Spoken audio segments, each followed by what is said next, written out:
in the West, no surprise, as the Rockets are the 1 seed and the reigning champs, the Warriors, they're the 2. Golden State limping into the playoffs, going 7-10 down the stretch without Steph Curry.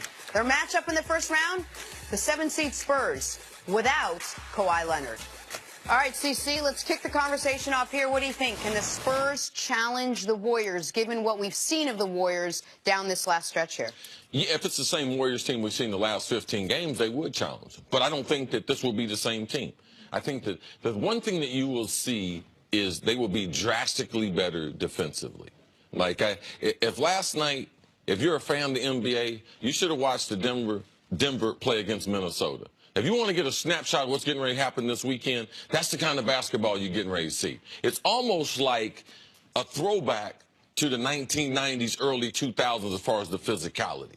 Like, things are going to pick up. The pace of the game will pick up from a defensive intensity standpoint. Now, the pace of play, as far as scoring buckets, because, no, things will be more contested. I believe Golden State will be one of the leaders. They have been more successful than any NBA team. They did not forget how to win. They got a little lackadaisical at the end of the season because of trying to rest. Also, the double injury of Steph Curry. Yes, they couldn't get the #1 seed, but I expect to see a better Golden State team in round 1 than we saw the last month of the season. I'd like to congratulate the Golden State Warriors on advancing to round 2 of these NBA playoffs, because I said a few weeks ago, I don't care if Steph's there for round 1. A team with KD, Clay, and Draymond is not losing in round 1. And then we saw this team look shaky for a couple weeks, and I start looking at the bracket. I'm like, oh, man, if they get Minnesota with Jimmy Butler coming back, Karl Anthony Towns is a tough enough matchup to where the Warriors can't necessarily play that small ball they like to do. Minnesota could give them trouble. How about Utah? One of the 4 hottest teams in basketball the last 35 games, with probably Defensive Player of the Year Rudy Gobert, with Donovan Mitchell as a wing. Like, they could maybe push them a little bit. OKC, when you don't have Steph out there and just Russ running on hatred and energy, like, could they present them some trouble? Maybe. The one team that I was most confident the Warriors wanted to get is the team they got, San Antonio. Like, the only matchup edge the Spurs have is the coaching edge, if you ask me. Like, that's the only one. I would say another struggle is going to be inside. They're going to have to deal with the height. Gasol, like LaMarcus Aldridge, they're going to have to deal. Can San Antonio dominate the boards? Because if they're able to dominate the boards, they're able to slow them down from getting out into transition, which that's what Golden State wants to do. However, I agree with you there, C, but the one thing the Spurs don't have that the Pelicans had, that the Blazers had, that the Thunder had, that the Jazz had, is a perimeter player that scares you. A perimeter player that can take advantage of Quinn Cook being out there. A perimeter player that can punish you because you don't have Steph Curry to match him. DeJounte Murray is not scaring anyone. Tony Parker at this point in his career is not scaring anyone. So if the Warriors could have said, if they could have set the bracket the way they wanted it, what they would have said is Spurs in round 1, and then if we could choose round 2, Blazers Pelicans winner works for us. Like, so a few weeks ago, I was certain they wouldn't have any trouble in round 1. Right. Then I had to look at the evidence from the last few weeks. I was like, oh, they get Minnesota. Maybe there could be some problems. I don't see any way the San Antonio Spurs do more than win 1 basketball game in this series. Not without Kawhi, and we know Kawhi's not coming back. Okay, well, one of the players that we are going to all be focused on is the guy over your shoulder, CC, and that's Kevin Durant, who was shaky at best coming down the stretch, where a lot of people said, well, when Steph's out, you'll look to KD as your leader, and he'll step up, and he'll sort of guide this team and motivate and put the points up and keep them in it.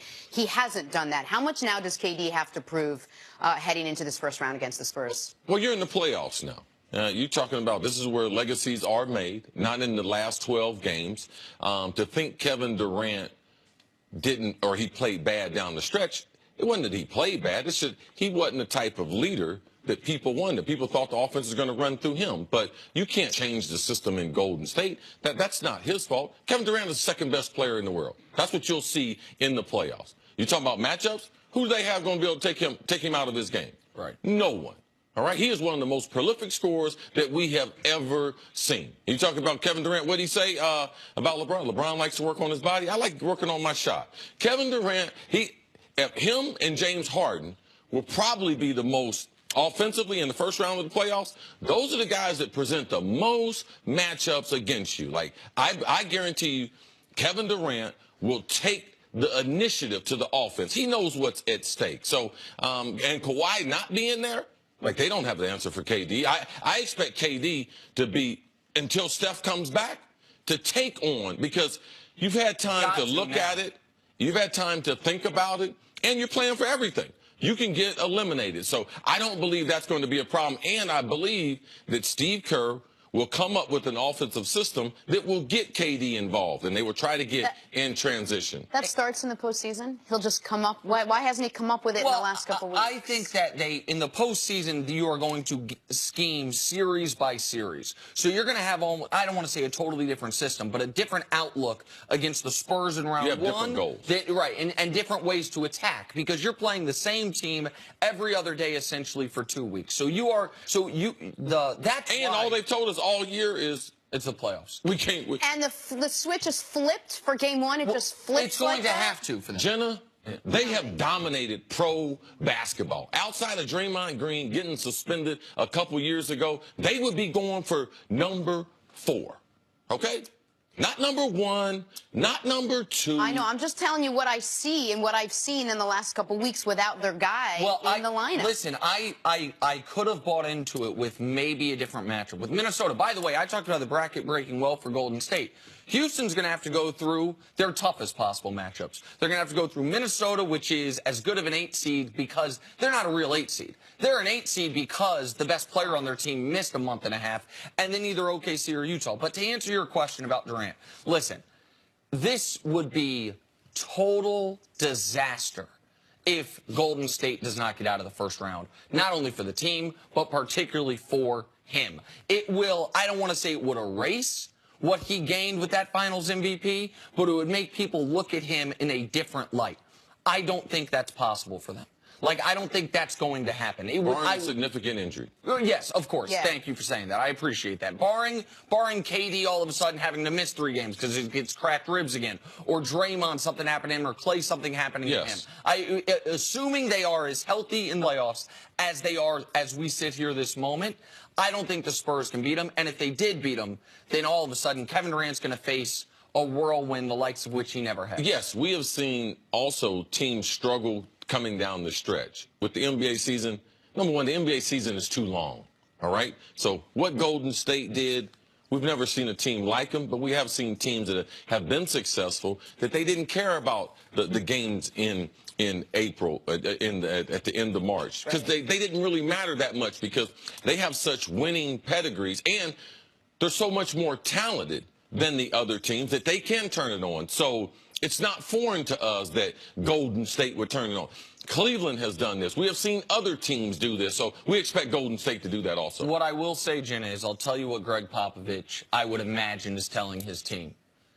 Win game 1 and see what happens. Win game 1, steal home court, put the pressure on Golden State, have Golden State feeling like we're in a must-win game all of a sudden in game 2. Like, win game 1 and see what happens. Now, I don't think they have enough talent. I don't think their backcourt's good enough. I don't think they have enough depth on the roster. Like, I just don't think they can do that. But Pop is saying win game 1 like we could have in the Western Conference Finals last year and see what happens. That's the message he's given his team. Is the NBA postseason like Christmas for you? I've never seen you this excited at 6:30 I've never done a show like this.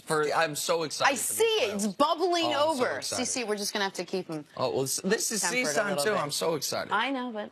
Hey, coming up, could the Patriots be looking to draft for Tom Brady's replacement? Do a little basketball, do a little football. The answer next on First Things First. What happened to your hand, bro?